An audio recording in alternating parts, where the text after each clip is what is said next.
The scent was faint at first, a sterile chemical tang that cut through the recycled air of the cabin, acrid and out of place. Dr. Emily Hatcher knew that smell. It was the smell of trouble, the kind of subtle warning that precedes disaster.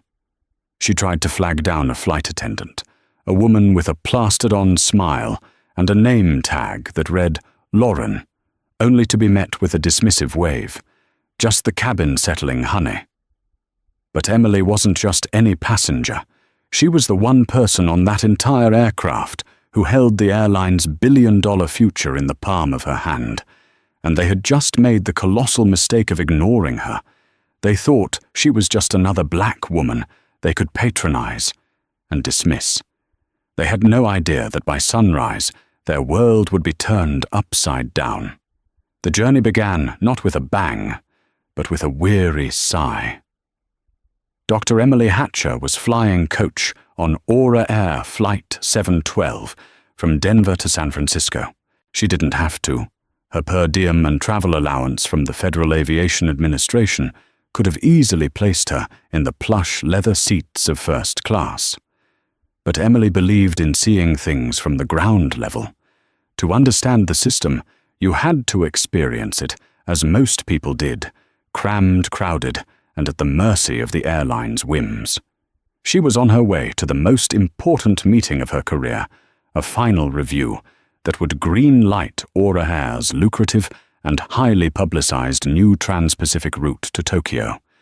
It was the jewel in their corporate crown, a project years and hundreds of millions of dollars in the making.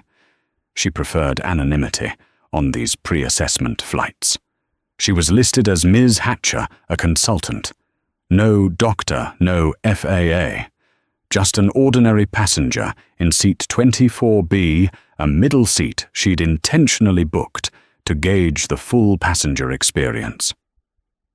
The first sign of trouble came at the gate.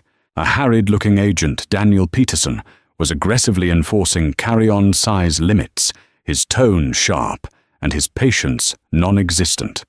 When an elderly couple struggled to fit their bag into the sizer, he barked at them to step aside and pay the checked bag fee.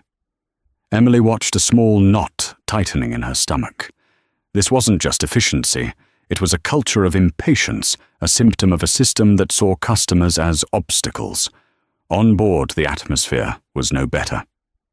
The senior flight attendant, Lauren Gillette, moved through the cabin with an air of theatrical boredom. She was a woman in her late 50s with perfectly coiffed blonde hair and a smile that never quite reached her cold blue eyes.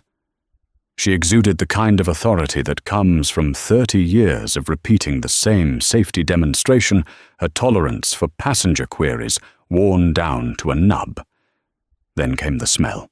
It started about an hour into the flight, a faint but persistent odor of overheated plastic, like a wire burning somewhere deep within the fuselage.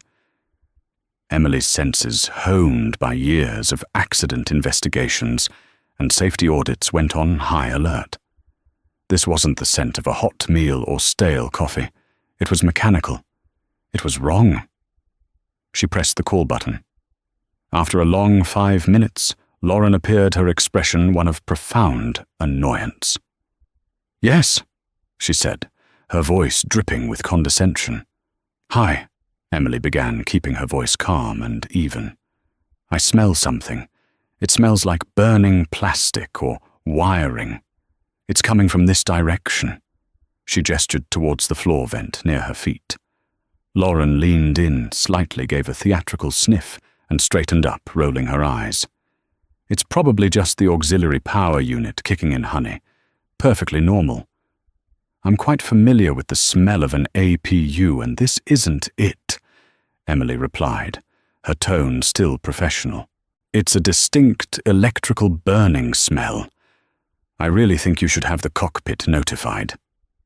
The use of the word cockpit seemed to flip a switch in Lauren. The fake smile vanished completely. "Ma'am," she said, her voice now sharp and laced with ice, "I have been doing this job since before you were born. I know every sound and smell on this aircraft. If there were a problem, An alarm would have gone off. We don't need to bother the pilots with every passenger's nervous imagination. The word nervous was a clear jab. The honey had been patronizing. This was outright dismissive. Emily saw another passenger in the row ahead, a white man in a business suit, looking back with a smirk as if to say, "Here we go again." The humiliation was a hot flash on her cheeks. "I am not nervous," Emily said, her voice dropping to a steely quiet. "I am concerned. This is a potential safety issue. FAA regulations require you to report any passenger concern regarding potential fire hazards to the flight crew. I'm asking you to do your job." Lauren's eyes narrowed. "Are you threatening me? I am the senior flight attendant on this plane. I decide what is and what is not a threat. Now, if you'll excuse me, I have other passengers to attend to." She turned on her heel and walked away pointedly, ignoring the still-lit call button above Emily's head. Emily sat back, stunned.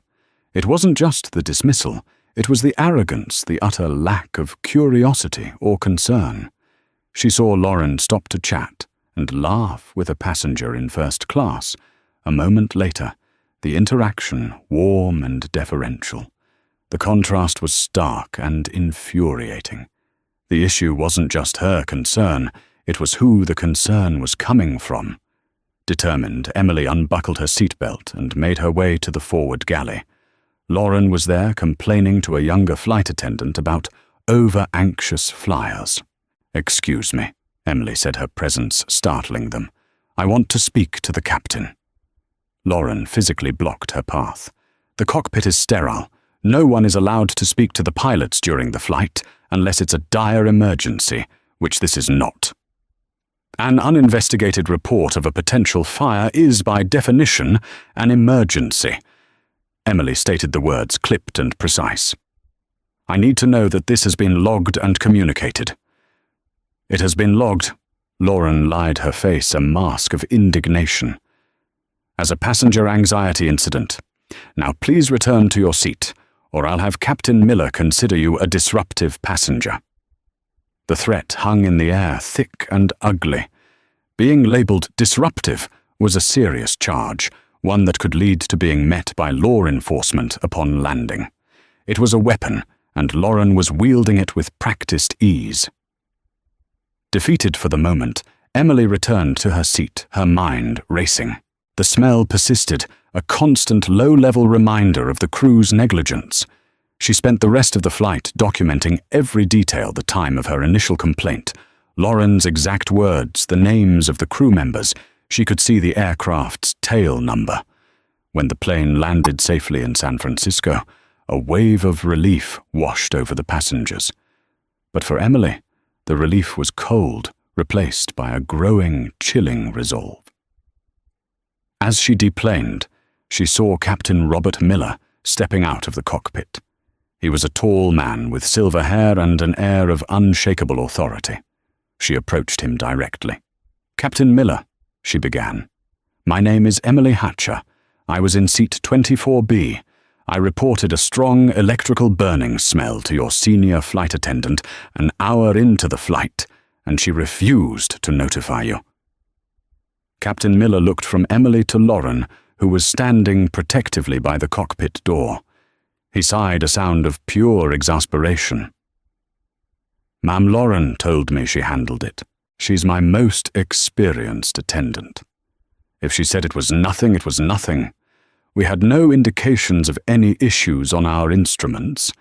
Now, if you'll excuse us, we have a quick turnaround." He turned his back on her, effectively ending the conversation. It was the final nail in the coffin. A complete systemic failure. The gate agent, the flight attendant, the captain, a chain of dismissive arrogance. They hadn't just ignored a passenger, they had ignored a safety protocol. As Emily walked through the terminal at SFO, the anger in her chest was a cold, hard diamond. They had no idea who she was. They had no idea what was scheduled for 9 a.m. the next morning. They had treated her as insignificant a nuisance. and in doing so, they had just jeopardized the single most important project in their company's history. The St. Regis hotel room was an oasis of calm after the turbulent flight. Floor-to-ceiling windows offered a panoramic view of the San Francisco skyline, the lights twinkling like a fallen constellation. But Emily Hatcher saw none of it. She sat at a large mahogany desk, her laptop opened the glow, illuminating the focused intensity on her face. The anger from the flight had been meticulously compartmentalized, channeled not into rage, but into a laser-like precision. On the screen was the final draft of her preliminary assessment for Aura Air's application for an ETOPS Extended Range Twin Engine Operations Performance Standard certification. It was the key that would unlock their Tokyo route. This certification was the FAA's highest seal of approval, allowing twin-engine aircraft to fly long-distance routes over water, far from any diversionary airports. It was a testament to an airline's mechanical reliability, maintenance procedures, and crew training. It was a declaration of trust. Emily was the lead evaluator for this case. Her name, Dr. Emily Hatcher, was spoken with a mixture of respect and fear in the aviation industry. She held a PhD in aeronautical engineering from MIT and had spent a decade as a top investigator for the NTSB before being headhunted by the FAA for their most critical oversight division. She was known for her eidetic memory of federal aviation regulations and an almost supernatural ability to spot a flaw in a system, a crack in a procedure, a lie in a maintenance log. She was incorruptible, meticulous, and above all fair. Until today, her assessment of Aura Air had been cautiously optimistic. Their paperwork was pristine. Their new fleet of Boeing 787s was state-of-the-art. Their CEO, a charismatic corporate titan named Gregory Cole, had presented a compelling case for their expansion. They seemed on the surface to be a model airline. But Emily knew that the true measure of an airline wasn't in its pristine paperwork or its polished presentations. It was in the unscripted moments. It was in how a tired gate agent treated a confused passenger. It was in how a senior flight attendant responded to a potential safety concern from a passenger in coach. It was in a captain's willingness to listen. The system is only as strong as its weakest, most complacent link. She pulled up the file for Flight 72, aircraft a Boeing 787-9, tail number N781AU. She cross-referenced it with Aura Air's ETOPS application. As she suspected, this very plane was one of the primary aircraft designated for the new San Francisco to Tokyo route. It was supposed to be a shining example of their fleet's reliability. For hours she worked. She typed up a detailed, dispassionate account of her experience on the flight. She stripped it of personal emotion, framing it entirely in the cold, hard language of federal regulations. Incident passenger report of a persistent electrical burning odor in the main cabin. Time approximately 16:40 Pacific Standard Time. Crew response flight attendant, B. Gillette. Initial report dismissed as normal aircraft noise without investigation. A second request to notify the flight deck was refused. Passenger was threatened with classification as disruptive for insisting on adherence to safety protocols. Crew response. Captain R. Miller, post-flight notification of the incident, was met with dismissal, citing reliance on the flight attendant's judgment without seeking further details or ordering a preliminary maintenance check upon landing. Potential violations: 14 in CFR for 121.5R71, briefing passengers before takeoff, failure to properly address passenger safety concerns in flight. Aura Air Internal Operations Manual, Section 4, Subsection 8.2 mandatory reporting of any suspected fire smoke or fume event to the flight deck.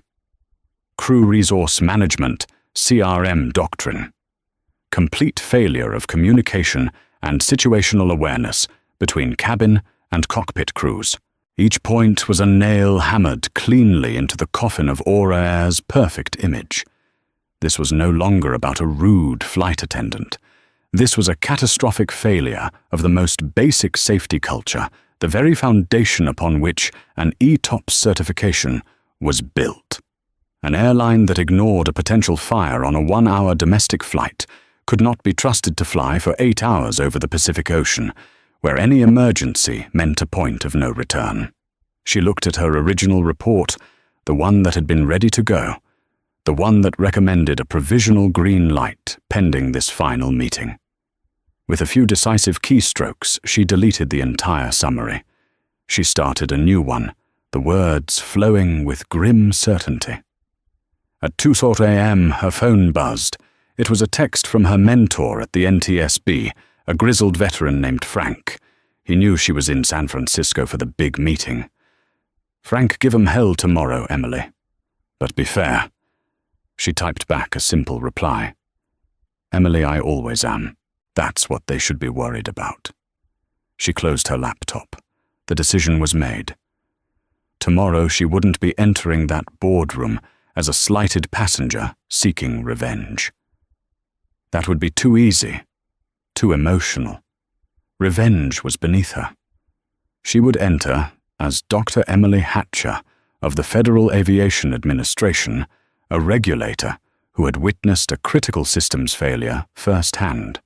Her personal experience was no longer personal. It was data. It was Exhibit A in a case about corporate culture arrogance and a rot that clearly went far deeper than one rude flight attendant. Gregory Cole and his team were expecting a victory lap, a celebratory meeting, to rubber stamp their grand ambition. They were about to walk into an audit, a full-scale, top-to-bottom, no stone left unturned audit.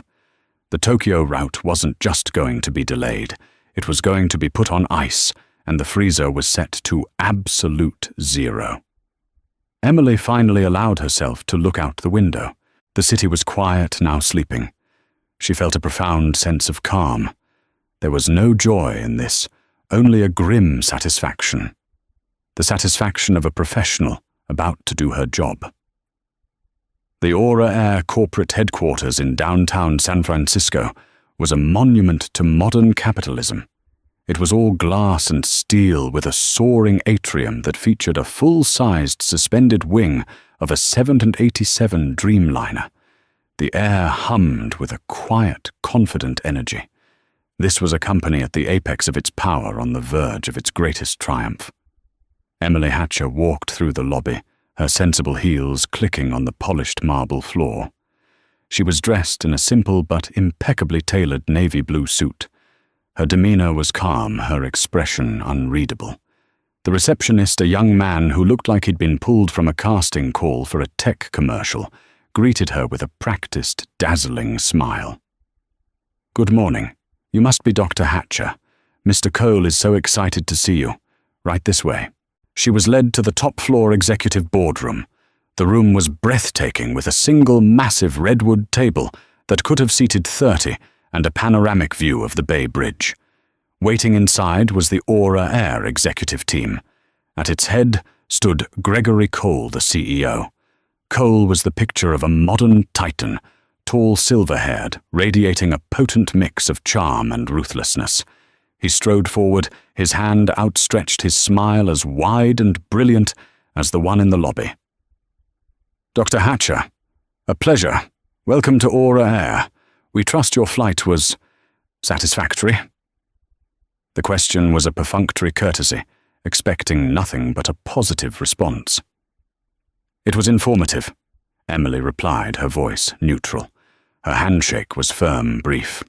Cole chuckled, taking her answer as a dry joke. "Excellent. We like to be informative. Let me introduce the team." He went down the line, the CFO, the head of operations, the chief pilot, and then standing near the back with a proud smile, he gestured to another figure. "And I believe you may have already met our senior vice president of in-flight experience. But today, we also wanted you to meet one of the people who truly represents the heart and soul of Aura Air.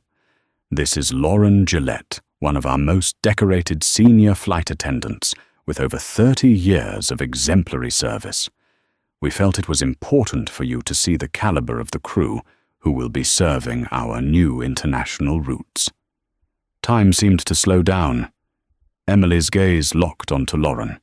The flight attendant was wearing her crisp uniform, her face beaming with pride.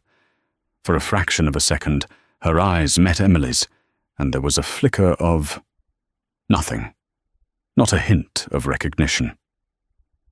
To Lauren, the woman in the middle seat yesterday was an amorphous, forgettable annoyance.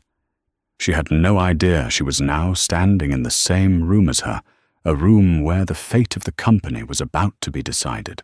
The dramatic irony was so thick, Emily could almost taste it. Gregory Cole, in a misguided attempt to impress the FAA, had brought the very person who exemplified his company's rot into the heart of the final judgment. Emily simply nodded. "Ms. Gillette," she said, her voice betraying no emotion. Lauren gave her a polite, vacant smile. "A pleasure, Doctor." They all took their seats. The presentation began. Gregory Cole was a master showman. He spoke of growth of connecting cultures of a new era of travel. He presented slick videos of the new planes' testimonials from smiling pilots and projected revenue charts that shot up like a rocket. "Our safety record is our proudest achievement," Cole declared, his voice ringing with sincerity. "Every single employee, from our baggage handlers to our captains, is empowered to be a safety leader. We have a culture of vigilance, of open communication.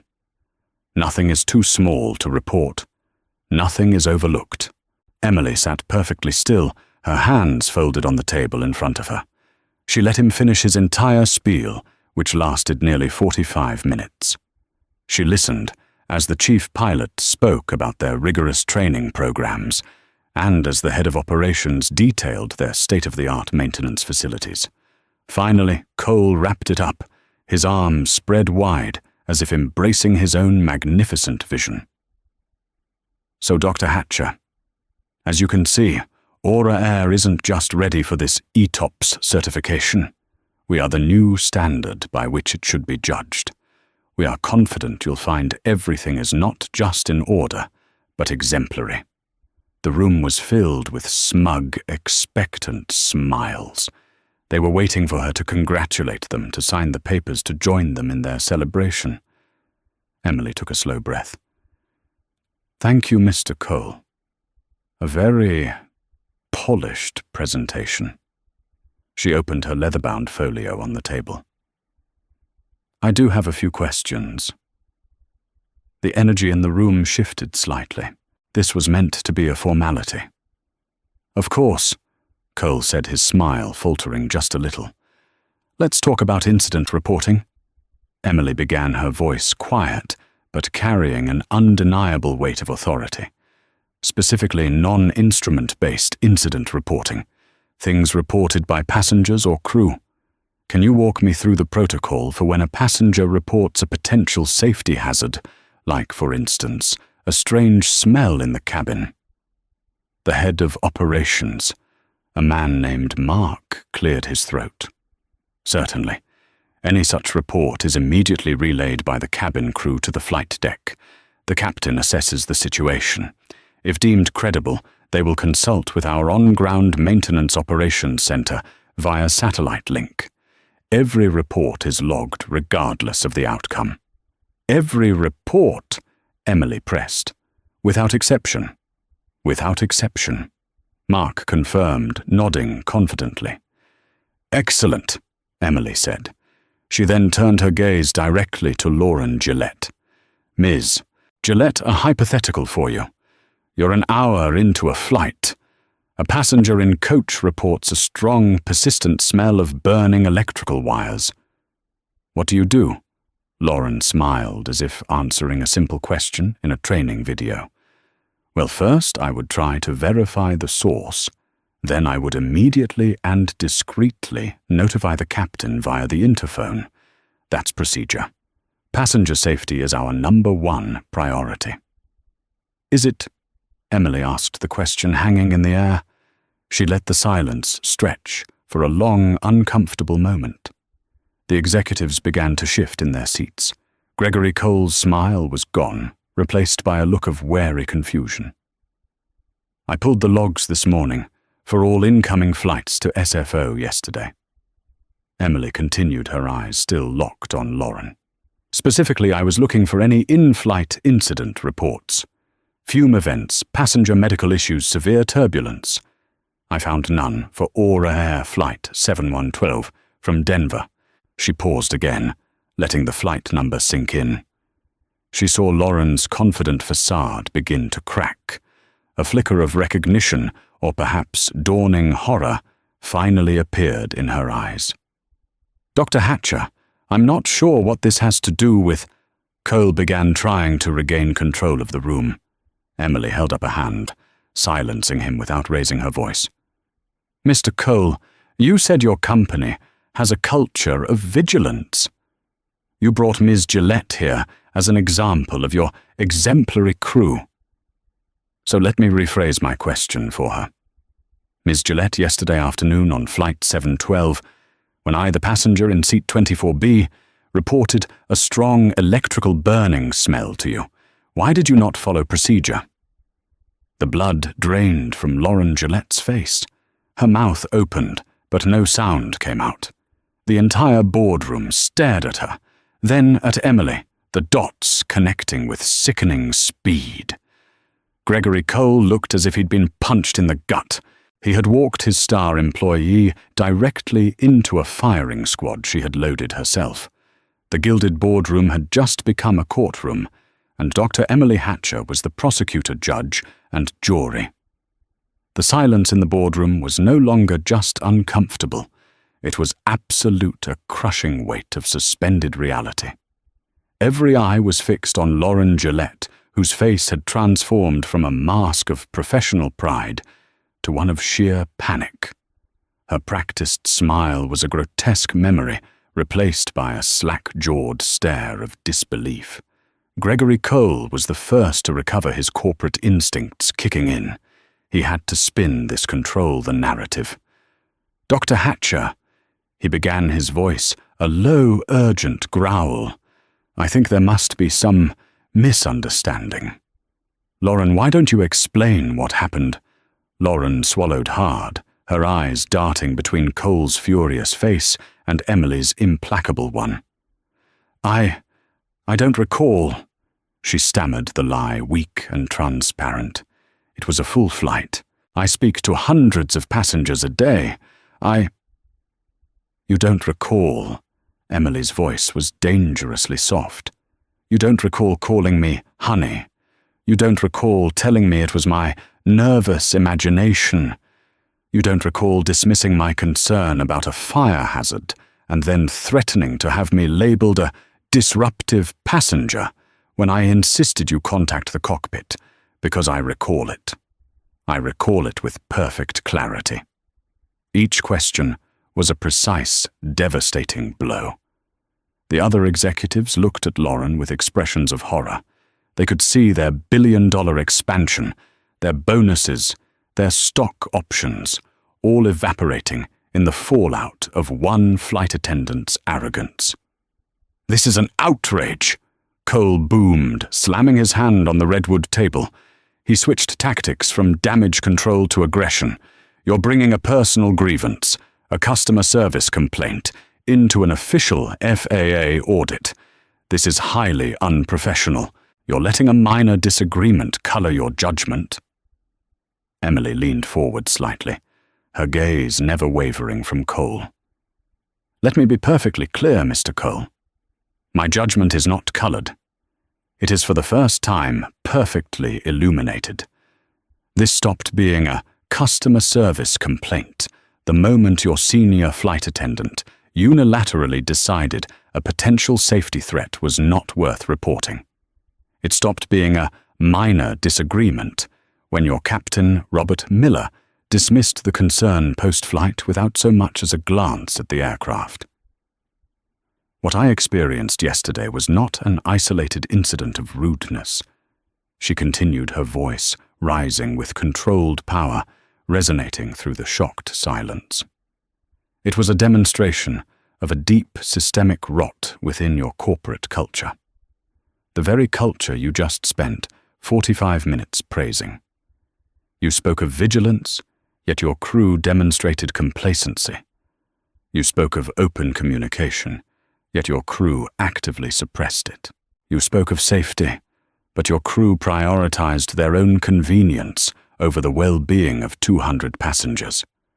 She stood up, her presence seeming to fill the room. You didn't bring me your best, Mr. Cole. You brought me your biggest liability. You brought me the living embodiment of a system that has become arrogant, dismissive, and dangerous. She picked up her folio from the table. I came here this morning, prepared to discuss the final stages of your ETOPS certification. That discussion is now over. A collective gasp went through the room. Effective immediately, Emily announced, her voice ringing with the absolute authority of the United States government. Aura Air's application for ETOPS certification for the Pacific route is denied. The preliminary approval is revoked. Cole staggered back as if she had physically struck him. You can't do that. We'll appeal. I'll call my people in Washington. I'll call the Secretary of Transportation. You do that, Emily said calmly, and when you do, they will read my report.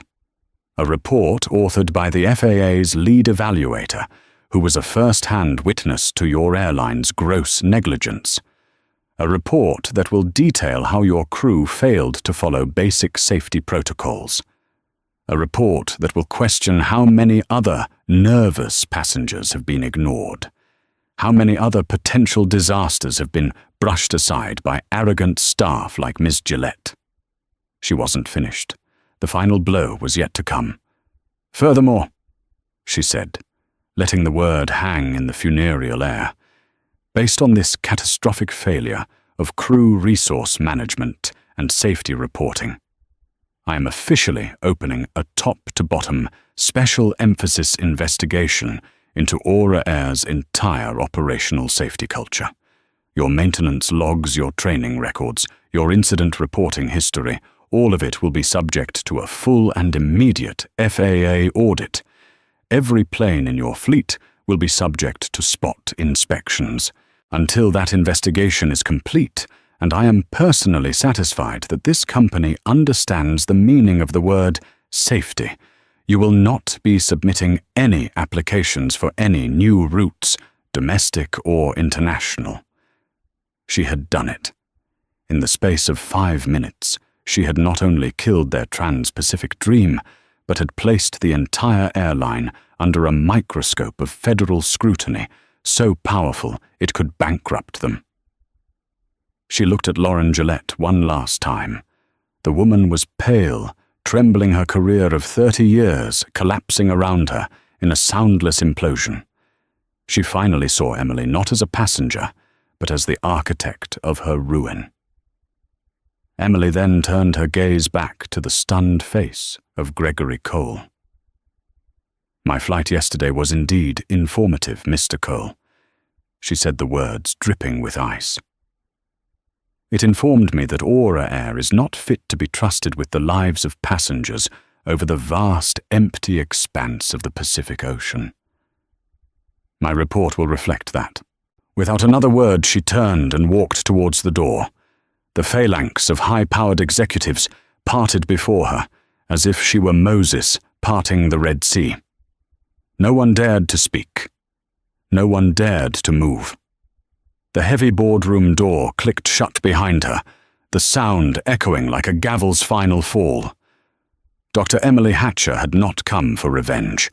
She had come to do her job, and she had just done it with the force of a hurricane. The moment the boardroom door closed behind Dr. Hatcher, the spell of horrified silence was shattered. Gregory Cole let out a roar of pure, unadulterated fury that seemed to shake the very glass of the panoramic windows. "Out!"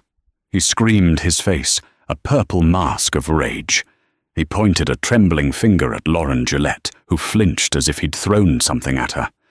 "Get out of my building. You are fired. Your pension, your benefits, they are gone. Get out."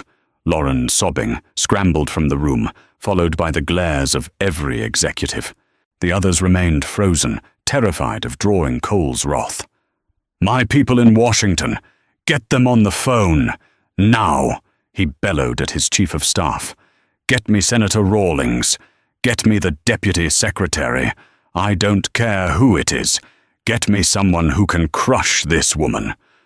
The next 12 hours at Aura Air were a masterclass in corporate panic. Phones rang incessantly, emergency meetings were called, and then abruptly cancelled. The legal department went into full lockdown, trying to find a loophole, a weakness in Emily Hatcher's authority. They found none. Her position as lead evaluator gave her broad discretionary power, especially in cases where she was a direct witness to a safety breach. Her reputation was, as they quickly discovered, utterly spotless. She was a legend at the FAA, known as the Scalpel, for her precision and incorruptibility. Appealing her decision wouldn't be a legal battle, it would be a suicide mission. By midday, the news began to leak. An anonymous source from within the meeting, likely a rival executive, happy to see Cole stumble, tipped off a reporter at the Wall Street Journal. The initial headline was, "Vague Aura Air's Pacific Route Expansion Hits Unexpected Regulatory Snag." But the truth, in all its delicious and dramatic detail, couldn't be contained. By 3:00 p.m., the full story was breaking across every major news network. FAA halts Aura Air. Expansion after lead. Inspector flying incognito is ignored by crew over safety concerns. The shockwave hit the stock market like a physical impact. Aura Air's stock, IORA, plummeted. In the last hour of trading, it lost 18% of its value, wiping out over $1 billion of market capitalization. The very expansion that was meant to be their crowning achievement had become an anchor dragging them to the bottom. The fallout for the individuals involved was swift and brutal. Captain Robert Miller was grounded the moment his plane landed from its return flight to Denver. He was met on the jet bridge not by a new crew, but by Aura Air's chief pilot and a representative from Human Resources. His wings were effectively clipped his long career over. His sin was not one of action, but of inaction, of blind trust in a flawed subordinate and arrogant dismissal of a valid concern. In the eyes of the now panicked airline, this was an unforgivable failure of command. Daniel Peterson, the gate agent in Denver, was identified from the flight roster and CCTV footage. He was suspended indefinitely, his sneering impatience now a massive liability. Lauren Gillette found herself in a living nightmare. She arrived home to find a notice of immediate termination in her email. Her company access was revoked. 30 years of service of seniority, of building a life around her job, erased in an instant. She tried calling her union representative, but they were hesitant. "You did what?" the rep asked, incredulous. "You threatened an FAA inspector." She was toxic, a pariah. Gregory Cole's attempts to leverage his political connections backfired spectacularly. Senator Rawlings, a man Cole had donated heavily, to refuse to even take his call. The Deputy Secretary of Transportation's office issued a terse statement. "The FAA's oversight and safety protocols are independent and not subject to political influence. We have full faith in their process." No one in Washington was willing to risk their career by going to bat for an airline that was now the poster child for corporate negligence. Worse, they were now associated with a story that had undertones of racial bias, a political third rail no one wanted to touch. The narrative was solidifying. A brilliant black woman, a federal official, was patronized and dismissed by an arrogant white flight attendant, and in doing so, uncovered a dangerous flaw in the airline's safety culture. That evening, Emily sat in her hotel room watching the news reports. She felt a quiet, grim sense of vindication, but no pleasure. This wasn't a victory. It was a tragedy, averted, a necessary but ugly correction. Her phone rang. It was Frank, her old mentor. "Jesus, Emily," he said, his voice a mix of awe and amusement. I said, "Give 'em hell, not burn the whole damn company to the ground." "I just wrote the report, Frank," she replied, her voice tired. "They supplied all the evidence." I read the preliminary order. Special emphasis investigation. You really stuck the knife in. "It was necessary," she said. "The culture is broken. If they ignore a report of smoke in the cabin on a domestic flight, what else are they ignoring? Faulty sensors, cracked turbine blades, incomplete maintenance logs. It's a house of cards." "I know," Frank said, his tone turning serious. "You did the right thing, the brave thing. They're going to come after you, you know. They're lawyers, they're PR firms. They'll try to paint you as an activist, as vindictive. Let them," Emily said, her resolve hardening. "My record and my report will speak for themselves, and the audit will speak even louder." She hung up the phone and looked at the files she had already requested from Aura Air's headquarters. They were legally obligated to comply, and the first data dumps were already arriving on secure FAA servers. Terabytes of information. Maintenance histories, crew, training records, internal communications. Somewhere in that mountain of data, she suspected, lay the proof that what she experienced wasn't an anomaly. It was the norm. The audit was just beginning, and she had a feeling the worst for Aura Air was yet to come. The first week of the FAA's special emphasis investigation was like an invading army occupying a defeated nation. Emily's team of a dozen inspectors, the best in the business, descended upon Aura Air's San Francisco maintenance hub. They were grim-faced men and women who moved with purpose, armed with checklists, diagnostic tools, and the full weight of federal authority. Gregory Cole, stripped of his bravado, was forced to order his staff into full compliance, his lawyers advising him that any resistance would be corporate suicide. Emily directed the investigation with surgical precision. She wasn't on a witch hunt. She was following a thread. The thread began with Flight 712, tail number N781AU. "I want that plane taken out of service," she commanded on the first day. "Pull it into the hangar. I want a full diagnostic nosed tail. Rip out the paneling in the cabin section around row 24. Check every wire, every connection, every insulation blanket. The smell was real. Find it." The Aura Air maintenance supervisors grumbled, calling it a waste of resources. The aircraft had shown no faults on its post-flight sensors. They believed Emily was on a vindictive quest to justify her decision. But they had no choice but to comply. For 2 days, the inspection of N781AU yielded nothing. The maintenance crews watched by Emily's inspectors ran their standard checks. They found nothing amiss. The Aura Air executives started to breathe a little easier, whispering that the inspector had overplayed her hand. Perhaps the smell had just been in her head, a phantom created by a bad customer service experience. Emily was unperturbed. "Standard checks aren't good enough," she told her lead field inspector, a sharp young engineer named Ben Carter. The smell was intermittent.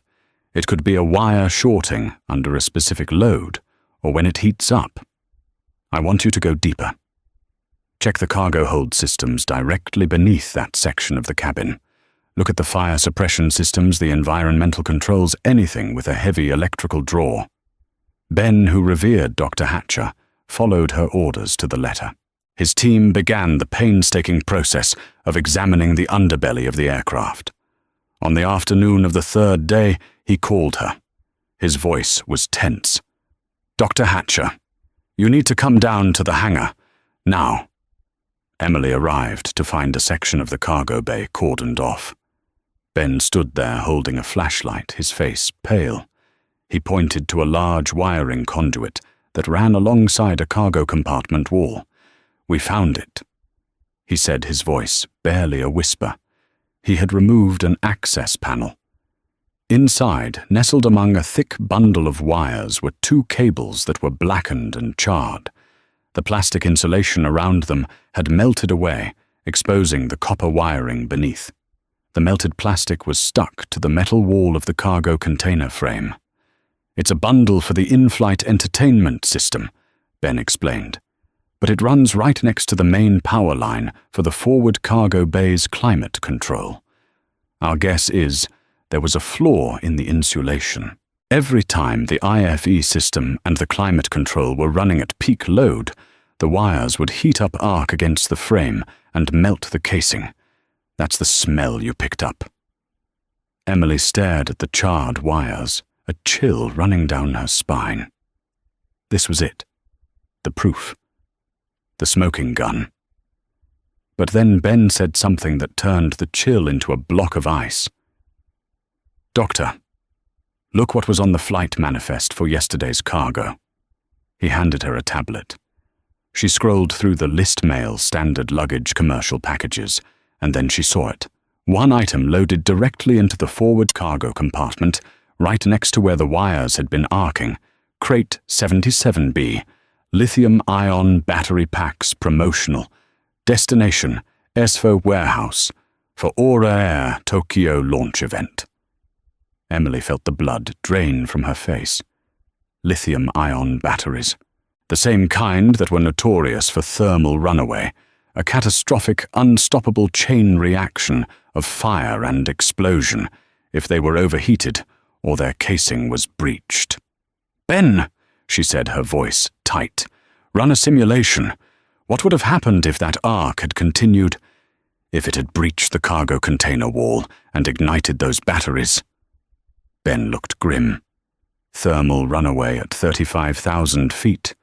The Halon fire suppression system in the cargo hold might have bought them a few minutes. But with that kind of fire, it would have been uncontrollable. It would have burned right through the fuselage. Catastrophic structural failure. There would have been nothing left but fragments. The implication was staggering, horrifying. The very thing Lauren Gillette had dismissed as a nervous imagination was a ticking time bomb. The smell wasn't just a sign of a minor electrical issue. It was the prelude to a potential mid-air disaster. Emily's complaint and the crew's negligent response had occurred on the one flight where the consequence was not just a potential fire, but a near-certain catastrophe. The karmic twist was so potent, so direct, it was almost poetic. The faulty wiring was on the exact plane designated for the new route. The potential ignition source was a shipment of promotional materials for the route's own launch party. The arrogance of the airline had nearly led to its own fiery, self-inflicted demise, and the person they chose to ignore was the one person on Earth who could not only see the danger, but had the power to stop it. The news of the discovery ripped through the investigation like a flash fire. The story was no longer about a slighted inspector and a rude flight attendant. The media narrative shifted instantly and dramatically. The headlines were stark. FAA investigation uncovers near catastrophe on Aura Air flight. Ignored warning from FAA official reveals. Major fire hazard. Aura Air's Angel of Vengeance may have actually been its guardian. Angel Emily Hatcher was no longer a vindictive bureaucrat. She was a national hero, a woman whose keen senses and unwavering professionalism had averted a tragedy. The story was a terrifying what-if scenario that played out on every news channel. The public was captivated and horrified. Aura Air wasn't just a badly run company, it was a demonstrably dangerous one. For Gregory Cole, it was the final, unrecoverable blow. This wasn't something his PR team could spin. This was charred wires and a manifest of explosive batteries. This was hard, undeniable, terrifying fact. His airline hadn't just been negligent, it had been lucky, and its luck had just run out. The discovery of the faulty wiring and the lithium-ion battery shipment was not just a smoking gun.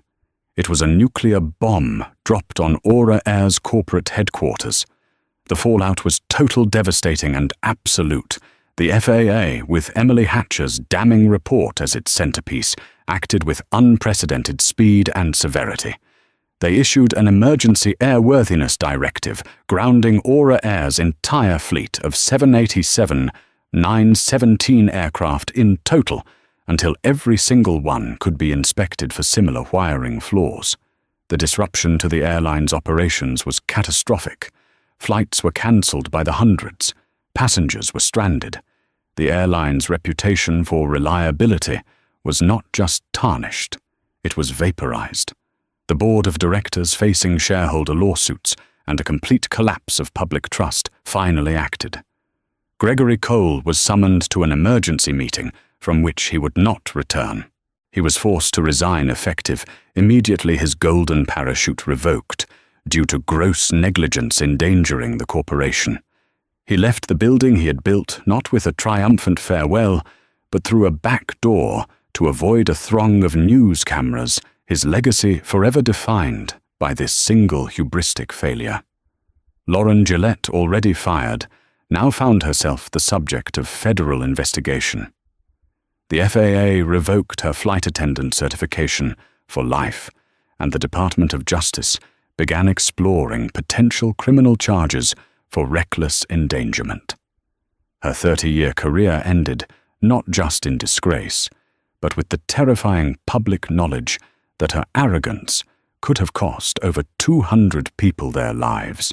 She became a villain in the national media, a symbol of everything wrong with corporate culture. Friends stopped calling, neighbors crossed the street to avoid her. Her life was, for all intents and purposes, over. Captain Robert Miller faced a similar fate. The FAA revoked his pilot's license permanently.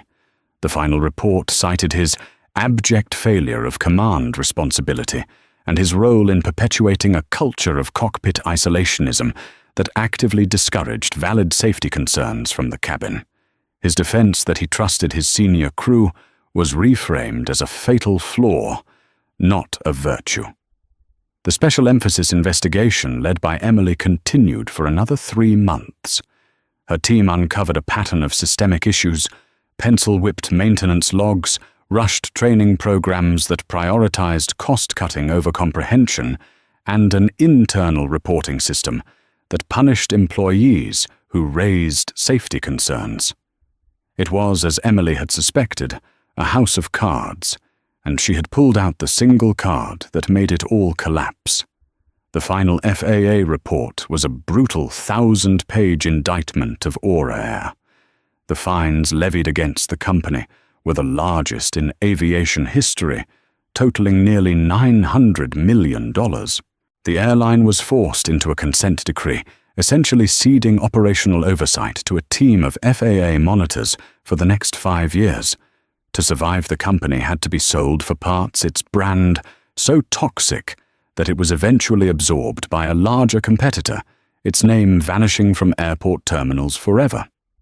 The coveted San Francisco to Tokyo route was promptly awarded to a rival airline. Months later, Emily Hatcher stood before a new class of FAA safety inspectors in Oklahoma City. She was now the Deputy Administrator for Aviation Safety, a promotion she had earned not through politics, but through unshakable integrity. She used the Aura Air case as her primary teaching tool.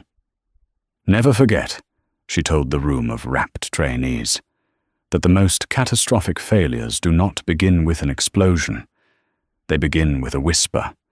They begin with a small deviation from protocol. They begin with a culture that values convenience over caution, arrogance over humility. They begin when one person's valid concern is dismissed because of who they are, how they look, or where they're sitting on the airplane." She paused, letting the weight of her words settle. "Your job is not to be liked. Your job is not to be convenient. Your job is to listen to the whispers. Your job is to find the single frayed wire in a system of millions, because that one wire, that one ignored warning, can be the difference between a safe landing and a national tragedy. Be fair, be thorough, but never ever let anyone tell you that a concern for safety is a nervous imagination. She never saw Gregory Cole, Lauren Gillette, or Robert Miller again. They were footnotes in a story of corporate destruction. Emily held no personal animosity towards them. They were simply data points in a catastrophic system failure. Her satisfaction came not from their downfall, but from the knowledge that her actions had forced a paradigm shift in the industry, that future crews would think twice before dismissing a passenger's concern. She had done her job. The system, through a painful and public reckoning, had been made safer. And high above the earth, in the quiet hum of countless safe flights, was her true and lasting victory. This story serves as a chilling and powerful reminder that the smallest acts of prejudice and dismissal can have monumental consequences. What began as a flight attendant's condescending remark to a black woman in coach unraveled an entire corporate empire, not out of personal revenge, but because of unwavering professional integrity. Dr. Emily Hatcher's story shows us that true power isn't about shouting the loudest, but about knowing the rules and having the courage to enforce them no matter who you are. The karma that befell Aura Air wasn't supernatural. It was the logical, brutal result of a broken culture meeting an unbreakable professional.